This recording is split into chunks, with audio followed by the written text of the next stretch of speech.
Hello students, பிரவேசிகா ஸ்டூடெண்ட்ஸுக்கு 50 Tamil mark இருக்கு இல்லையா?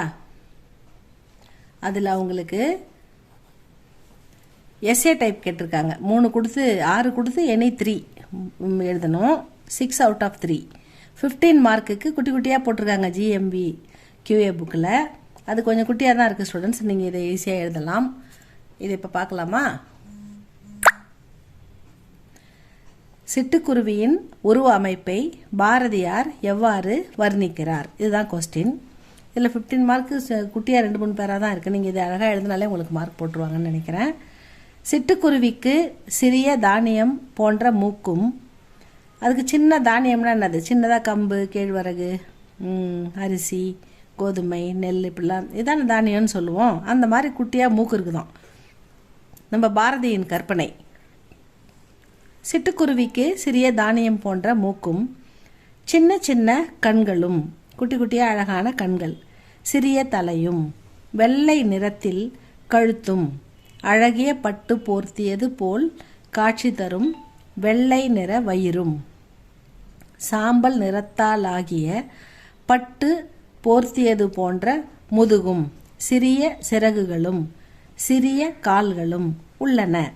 இத்தகைய சிட்டுக்குருவியை ஒரு பச்சை குழந்தை கூட தன் கையிலே பிடித்து விடலாம். அவ்வளோ சின்னதாக குட்டியாக அழகாக இருக்குது அப்படின்னு சொல்கிறாரு பாரதியார். அதை அழகில் மயங்கி இப்படி பாடியிருக்காரு. சிட்டுக்குருவி தன் சிறிய சிறகை கொண்டு தன் உடலை லாவகத்துடன் சுமந்து பறந்து சென்று பல நாடுகள், மலைகள், கடல்வெளிகள், நதிகள், அருவிகள் என சுற்றித் திரிவதை பார்க்கும் பொழுது எனக்கு பொறாமை உண்டாகிறது. பாரதியாருக்கு சிட்டுக்குருவி இப்படிலாம் பண்ணுறதை பார்த்து பொறாமையாக இருக்குதான். அது சுதந்திரமாக எங்கே வேணால் பறந்து தெரியுது இல்லை? அதனால் மேலும் சிட்டுக்குருவின் உடல் போல் வெயில், மழை, காற்று, பனி இவையெல்லாம் தாங்கும் உடலை எனக்கு தரமாட்டாயா? கடவுள்கிட்ட இவர் கேட்குறாரு, அம்மா கிட்ட, பராசக்தி கிட்ட. எனக்கு இந்த மாதிரி சிட்டுக்குருவி மாதிரி ஒரு உடம்பை தரமாட்டேயா?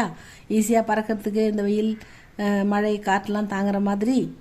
நோய்கள் உண்டாகாமல் எப்பொழுதும் இன்பம் தரும் நிலை எனக்கும் கிடைக்க அருள் புரியலாகாதா தெய்வமே? அப்படி நோய் இல்லாமல் இருக்கணும். எப்பயுமே இந்த பறவைகள் எப்படி அழகாக சுற்றி திரியுது சந்தோஷமாக, அந்த மாதிரி எனக்கும் எந்த நோயும் இல்லாமல் நான் இருக்கணும் அப்படின்னு கேட்குறாரு.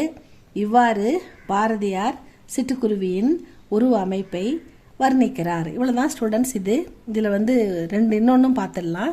செகண்ட் ஒன் பாருங்கள், ஈஸியாக தான் இருக்குது. பராசக்தியை நோக்கி மகாகவி சுப்பிரமணிய பாரதியார் கூறும் மந்திரங்கள் யாவை? 2வது, பராசக்தியின் பக்தரான மகாகவி சுப்பிரமணிய பாரதியார் பராசக்தியிடம் தன் விருப்பங்களை சொல்கிறார். அவற்றை மந்திரங்கள் என்றும் அவர் குறிப்பிடுகிறார். தன் விருப்பத்தை அவர் அம்மா கிட்ட சொல்றாரு, பராசக்தி கிட்ட. அதை மந்திரங்கள் அப்படின்னு அவரே குறிப்பிடுறார் அப்படின்னு சொல்றாங்க. அன்னை பராசக்தியே, நிலையற்ற இந்த அடிமைத்தனத்திலிருந்து நான் போராடி விடுதலை பெறுவேன். பறிக்கப்பட்டுள்ள என் சுதந்திரத்தை மீண்டும் நான் பெறுவேன் அப்படின்னு சொல்கிறாரு. நம்ம அடிமையாக இருக்கிறத சொல்லி புலம்புறாரு. கண்ணுக்கு தெரியாத கட்டுக்கள் என்னை கட்டி வைத்துள்ளன. ஒரு நாள் அந்த கட்டுக்கள் அருந்து போகும். அப்பொழுது நான் என் விருப்பப்படி நடந்து என் விருப்பங்களை நிறைவேற்றிக் கொள்வேன். ஆனால் என் விருப்பம் பிறருக்கு இடையூறாக இருக்காது. நான் பிறருக்கு இடையூறு தரும் விஷயங்களை விரும்ப மாட்டேன். என் விருப்பம் யாருக்கும் எந்த தொல்லையும் கொடுக்காதுன்னு பாரதியார் சொல்கிறாரு. நான் என் நலனை விரும்புகிறேன். நான் என்னுடைய நலனை விரும்புகிறேன். நான் முதல்ல நான் நல்லா இருக்கணும், நான் சுபமாக இருக்கணும்னு நான் விரும்புகிறேன். பிறர் நலனுக்கு இடையூறு செய்யாத செயல்களை நான் செய்வேன். பிறர் நலனுக்கு என்னால் எந்த இடையூறும் வராது. அப்படிப்பட்ட செயலை தான் நான் செய்வேன் அப்படின்னு சொல்கிறாரு. அதற்கு வைரம் போன்ற உறுதியான உயிர் வேண்டும். என் உயிர் வைரம் போல உறுதியாக இருக்கணும். அந்த உயிர் என் உடலுக்கு எளிமை, உறுதி, நேர்மை இவற்றை தர வேண்டும். அந்த உயிர் மட்டும் இருந்தால் போதாது, எனக்கு என்னுடைய உடலுக்கு எளிமை கொடுக்கணும், உறுதி கொடுக்கணும், நேர்மை கொடுக்கணும், இவற்றையெல்லாம் எனக்கு தர வேண்டும் அப்படின்னு கேட்குறாரு.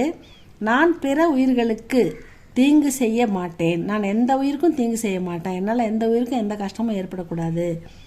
பராசக்தி, உன் அருளால் நான் விடுதலை பெற்று என் விருப்பம் போல் வாழ வேண்டும். பராசக்தி, நான் விடுதலை பெற்று என் விருப்பம் போல் வாழ வேண்டும். சக்தி வாய்ந்த மந்திரங்கள் போல் என் விருப்பங்களும் சக்தி வாய்ந்ததாக இருக்க அருள் புரிய வேண்டும் பராசக்தின்னு வேண்டாரு. இதான் பராசக்தி கிட்ட பாரதியார் வேண்டியது. இதான் ஸ்டூடெண்ட்ஸ், இதை படிங்க, எழுதி பாருங்கள். ஸ்பெல்லிங் மிஸ்டேக் இல்லாமல் வரணும்னா அழகாக ஒரு தடவை எழுதி பாருங்கள் ஸ்டூடெண்ட்ஸ். அப்போ தான் எழுத்துப்பிழை வராது. இன்னும் 2 இருக்குது, அதை அடுத்த வீடியோவில் போடலாம். இது உங்களுக்கு பிடிச்சிருந்தா லைக் பண்ணுங்கள், ஷேர் பண்ணுங்கள், சப்ஸ்கிரைப் பண்ணுங்கள் ஸ்டூடெண்ட்ஸ். தேங்க்யூ ஃபார் வாட்சிங்.